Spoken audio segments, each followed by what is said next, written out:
Namaskar, I'm Ashok Vyas, and what I'm happy and excited and delighted about today's conversation with the gentleman who let me bring him to the screen first. Mitesh Kapadia ji, namaste. Namaste, Ashok. So, Mitesh ji is joining me from California, correct? Right Yes, now? that's correct. Yes. We are in And, Tahoe National Forest in California. right. And there was a time when he was in New York. And his journey is very interesting, and the journey has led to that point where he is not only sharing his realization that you have ability to create limitless or limitless ability to create life. So in a sense, what he's proposing, I believe, in my words, is we restrict ourselves from manifesting our greatness. But let's learn about your journey first before we come to the theme. And I remember there was a time when you were a student of engineering, correct?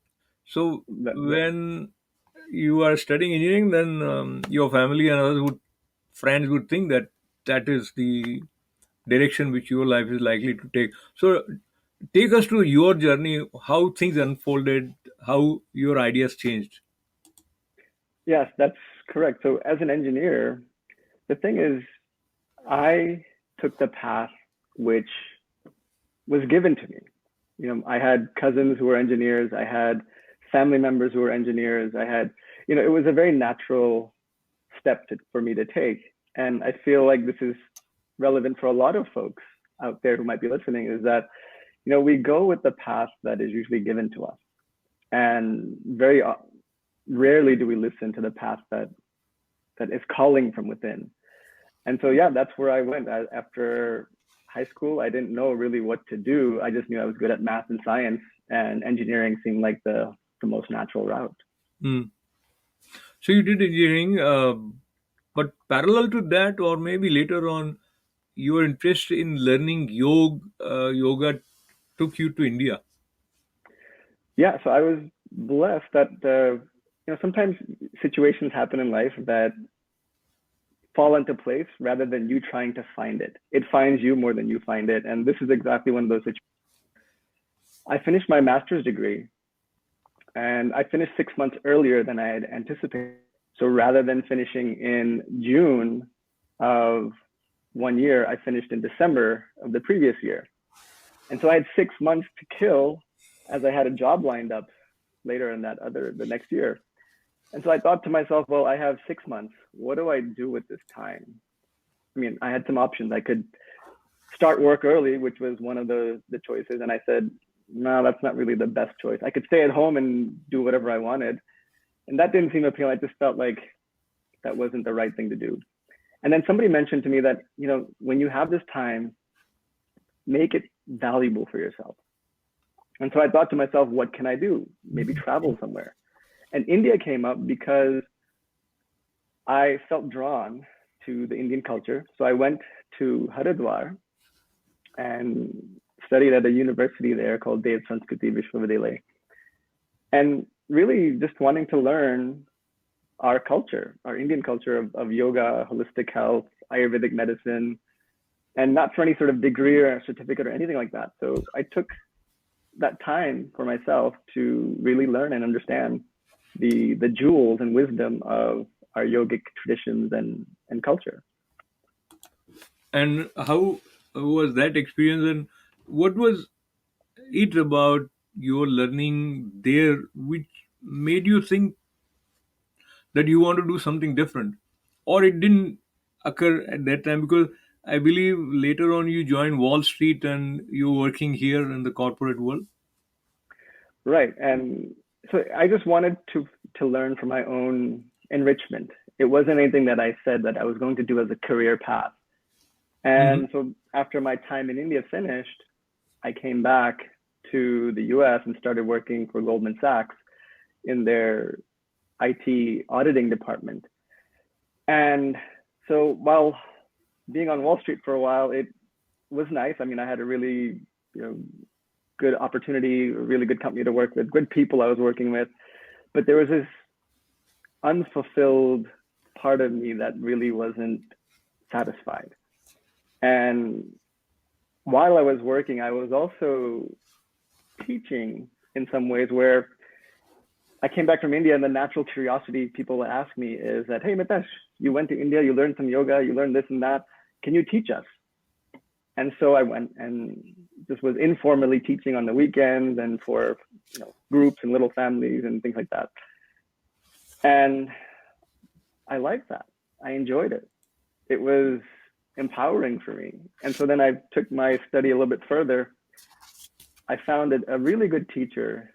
His name is Sri Dharma Mitra in New York City, and he still teaches. I think he's about 80 plus years old right now. And I found just that very authentic lineage that I wanted to study from. And so I studied with him for 2 years on and off. And I got to a point where I realized that I enjoy teaching yoga more than I enjoyed being an engineer and being in the IT world. So Okay, so Mitesh, it here was, is a question. Yes, sorry. Because this is what most of us are conditioned to think. Where will you get more money? So that is how we initially weigh our possible open options. So when you talk about an engineer working in a company like Goldman Sachs and in Wall Street, and if you jump, then you jump to a place where you get more money. In general, that's the way mind thinks. And if you are looking at the option of becoming a yoga teacher, I mean, until unless you are looking at it as a venture with a lot of investment or the scale to grow, etc., kind of a mindset, then people will say that, oh, are you, I mean, out of your mind to even consider that? Something like that you must have also heard from people. yeah, and that was a very tough decision for in the eyes of other people. But for me, it was easy because the way I see it is that the reason why we look for money and we look to have a better salary is that it leads to the ultimate goal of freedom, that we have freedom to do things and to be able to buy things and achieve things. But freedom is really a path that is self-defined, and that's what I want to highlight here is that we get to define what success means for us. And for me, yeah, I went from almost six figures to zero in just overnight because I had to start my own yoga practice. I tell people I went from Goldman Sachs to Gold's Gym in overnight. And yeah, I mean, so the money aspect was one thing, but I had done it in a way where I had saved some money. I had, at that time I was not married, so I didn't have that level of consideration that I had to provide for another family. It was just me, and I knew that I can live a very, having done a few years in India and a few months in India, I was able to live a very simple life and not have so many crazy needs that I would be spending a lot. So I had something that I would say for 2 years I can do this without having any penny. I can still sustain myself. Okay, so there's another side in your journey where you were focusing more on communication as a trainer. You were helping people become good communicators. How that came about, and was it sort of a bridge towards the other side where you were totally immersed in yoga? Yeah, and this is the thing that most people feel like they once they study something or they get into a place of a profession that they're stuck there or that they have to go with it. And for me, I always saw it as that I could do what I wanted and just pursuing what felt right to me. So at some point, my interest in yoga was halfway. It was not full hearted. And the reason why it wasn't is that one was that I didn't see that full path of just helping people. At that time, yoga in like the early 2010 time frame was mostly seen as physical practice, and I didn't feel like I wanted to do that anymore. It just felt like I was being kind of boxed into just the physical practice, and nobody really wanted to know otherwise. But I really wanted to help people with their emotional and mental challenges. And one of the places where I saw that this was showing up for people is being in front of an audience and being able to speak their truth, being able to be authentic in front of a group and really share their wisdom, share their light with other people. And a lot of folks struggle with that. And so I wanted to do that, but there was no clear path in a sense that I was a yoga teacher and how do I get there? So this is the beauty of life, is that you get to create what you want. And in that moment, I decided to ask myself, well, what is it that I want to do? And that answer came for me, is be a communication skills trainer, be a public speaking trainer. So I was like, well, where do I begin with that? So at that time, I just Googled communication skills training companies in New York City, and about 50 companies showed up on the list. So I reached out to each one of them, made a phone call to each one of them and said, who would be the best person to talk to be a trainer for your company? And mostly rejections, right? Because at that time, nobody, like, where's your background? But there were 3 companies that were interested. And one was particularly interested because they were based in Texas and they needed somebody to be regional in New York City because it just saved them on cost. And they were willing to take me on and saying, you know what, you seem like you are driven enough and you speak well, you communicate well. I feel like you can do this. Let's give it a 6-month trial and see where it goes. And that's how I got started. Okay, so now this is another exciting phase in your life, and if we as a distant viewer are looking at your adventure of becoming a communication director without having any formal structure already in your pocket, as regard how will you do that? But I must also mention that prior to this you had a good rich experience of speaking on several forums, so you knew what it takes to be a good communicator. uh, let us let us begin by requesting you to share what makes a communicator a good communicator. Ultimately, being yourself and having fun in the process of communicating. And one of the big pitfalls I see a lot of folks when I coach folks is that they take on a persona, and they take on a persona of like what they believe the audience wants to see, as an act almost.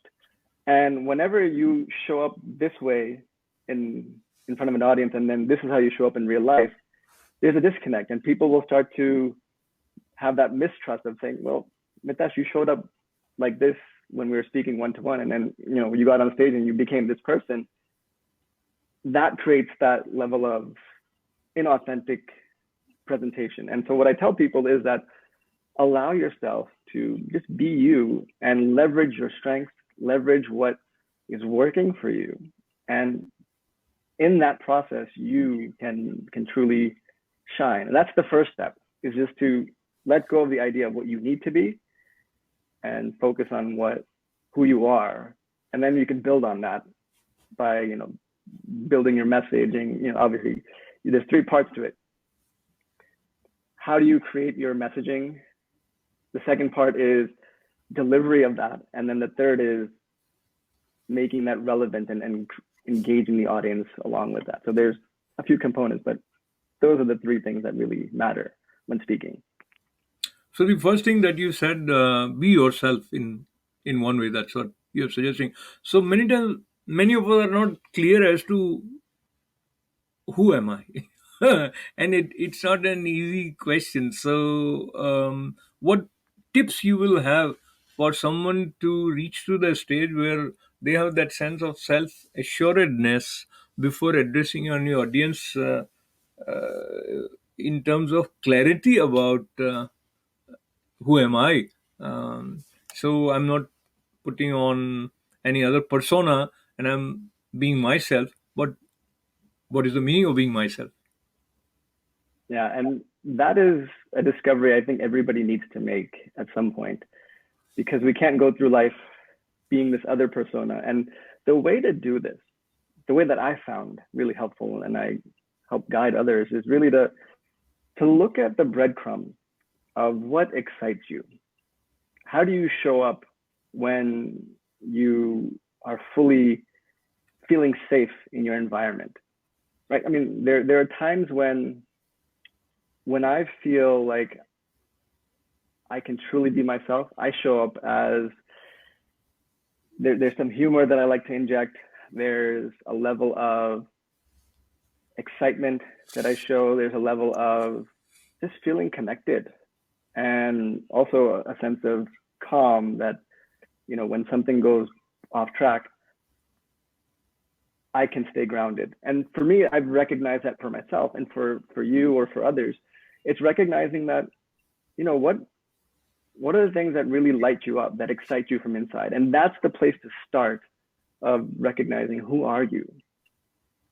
And, some folks really are in tune with, let's say, animals. They connect really good with animals, or they're very in tune with just sense of humor, or they're in tune with, thinking big picture, or they're in tune with, seeing, being visionaries, or whatever it is. You know for yourself. And sometimes we just go under the disguise that we don't know, and, who am I? But these little nuggets of, when you show up in your best, what are the qualities that come up, and take that and build on that. So no, another expression is that when you are in your elements, then you enjoy wherever you are, and when you are enjoying, then probably others will also enjoy if you are addressing them as a speaker. Uh, so this being one side, and I think nobody would dispute it, but still you have to build on, as you were mentioning about message, or what kind of humor you should have if this kind of audience is there. So, and also, you should be well informed if you are addressing on a theme which requires a little bit of research, etc. So, uh, because we are talking in general about speaker, it is not just a motivational speaker, it is speaker on any occasion. And let me also tie in the theme that we have taken for this conversation, which is you can create a limitless life. Now, that seems to be a very tall order, tall order, limitless life. So just your thoughts on these both. Yeah, when it comes to speaking, and of course, being an expert in what you say, oftentimes the reason that you are asked to speak in the first place is because you are in a role that you had. So whether you're, working for an organization, or whether you're, a nonprofit, or you're an entrepreneur, generally there's some expertise that you have that people want to know from you, or you've shown in through your own life experience. And so oftentimes, if you have a speaking opportunity, it's because you're there for a reason. There's a purpose there. And so the first thing people do is, that throws them off, is that they doubt themselves. Like, why should I be speaking? Do I have what it takes? And all this mental inner chatter, what I call the monkey mind, tends to derail people. And so just remember that if you are speaking in front of audiences, or that you have the opportunity to speak, nobody would have put you there if you didn't really belong there in the first place. And I think that's the piece people, when they come to peace with that and saying, yes, I do have something, then it's much easier to convey that. And that's the place to start. And when I say, creating a limitless life, right now, the way that the journey of my life, I couldn't have predicted where I would have ended up, where I am now. And as I mentioned earlier, we live in Tahoe National Forest, in the middle of 320 acres, that in mountains, and we have more bears here than people. That's what I'll say. Is that we live in this environment, and I would not have anticipated. We moved here in April, and I couldn't have dreamed that this is a place that I would be living in. But once again, It's when you keep yourself open. You know, our mind, if you go with just thinking and the mental process, our mind can only access a certain level, which I'll call limits. And if you allow yourself to really be open to the the information that comes from within, which I'll call divine information that comes up sometimes, then the possibilities are limitless. Because the mind can only react on past experience. It can only see of what others have done, and then rank yourself where where your capabilities might be.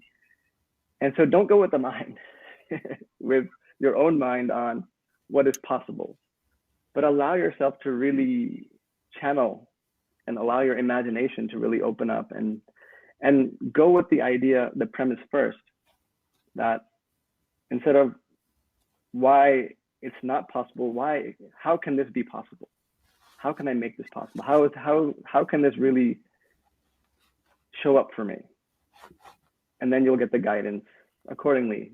And so for us, being on this land here, it found us more. We weren't looking for this type of property, but it found us, and we absolutely love it to be in nature, and being able to do our virtual work and still Be have with a nature. life that we are thriving in. So, what else is the other area that you are focusing on in terms of teaching mindfulness? People tend to feel powerlessness, or they feel like they can't do things. And so I've served as an executive coach for folks and just helping smart people who've, once again, let the mind overtake them, and using mindfulness practices and self-awareness practices to really break free from the shackles of their own thinking, from the shackles of their own belief that they've taken on from others, or even from themselves that they've through their life experience, and start looking at their life in a way that there's possibilities, in the way that they can create, from whether it is, right now I'm in a role and I want to move up, in my organization, just even that shifting, or here's where I am in my life right now, and I want to have a better relationship with my wife and kids.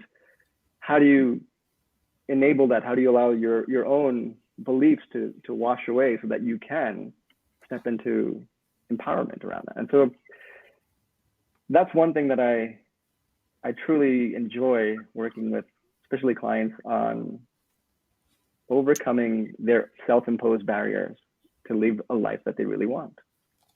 We'll have one more conversation. We will talk about this aspect at length in terms of how those who learned from you responded to your teachings, if I say, or of being in touch with you and trying to process your suggestions and incorporate them in their lives. And so we'll talk about their success. But as we conclude, how satisfied you are in terms of your own success in accomplishing what you just mentioned. So there's a deep appreciation for where I am right now in my own life, and not because of the things that I've accomplished, but like I said earlier, about just the freedom that I have created in my life, just the level of ability to to be at peace with where I am and who I am. And I mean, of course, there's no perfect day, but every day I learn that there's still things that I have to work on. There's still things that I need to overcome. There's still blocks in my own mind that I need to look at. But just the fact that I have the freedom, that I have the ability to lead a life that on my own choosing, on my own terms, and blessings from the divine, really, it's really being open to that, rather than saying, no, I'm gonna control everything in my life and create the life that I want. it's not about control. It's really just being open and seeing what comes your way. And that's really the way that I've been led in my life, is that knowing whether it's opportunity to go to India, the 6 months. Who would have thought I would have had 6 months to have? Who would have thought that I'd be going from engineer to yoga to speaking to mindfulness coach, executive coach, to living here where I am in California. I couldn't have envisioned this if you asked me to write this at 18 years old. But because of that openness to receiving, that's the key. So on that note, I don't seek your response, but from a distance, it looks like what you are saying has two different sides to it. One, you are talking about you can create limitless life, but at the same time, what you are saying is you need to be open so that you are not confined to the limitations of your mind. So probably we need to think more about what is it that we mean when we refer to you as you. So that you has a lot of vastness in it, the way you are Mm, using it, I believe. Maybe you yeah. will agree on that. Yeah? Yeah. So just a quick analogy there is that, when you are driving your vehicle and you have a GPS device, you put in the end destination, and you might know the way to get there in your mind. If you have an idea like, oh, okay, I need to go in that direction this time. But sometimes the GPS tells you, hey, go in this route and take this road. It'll be more efficient for you, or it'll lead you to a better experience. That's the same way that works for us, is that, we have our conscious awareness, but at the same time, there's a part of us that is beyond in this physical form. And that's the connection that we need to really, our own GPS, to really listen to and process and understand. And that will lead us to a place of exploration and turns in the right direction that we need to go in. Wonderful. So, my guest today, Mitesh Kapadia ji, mindfulness trainer, and of course, speaking related themes, as well as a consultant and coach. But most important, a reservoir of boundless positive energy. So, thank you, Mitesh ji. We'll continue to have Thank you. Namaste. conversation with you. Thanking him and thanking all of you for being with us. This is Ashok Vyas.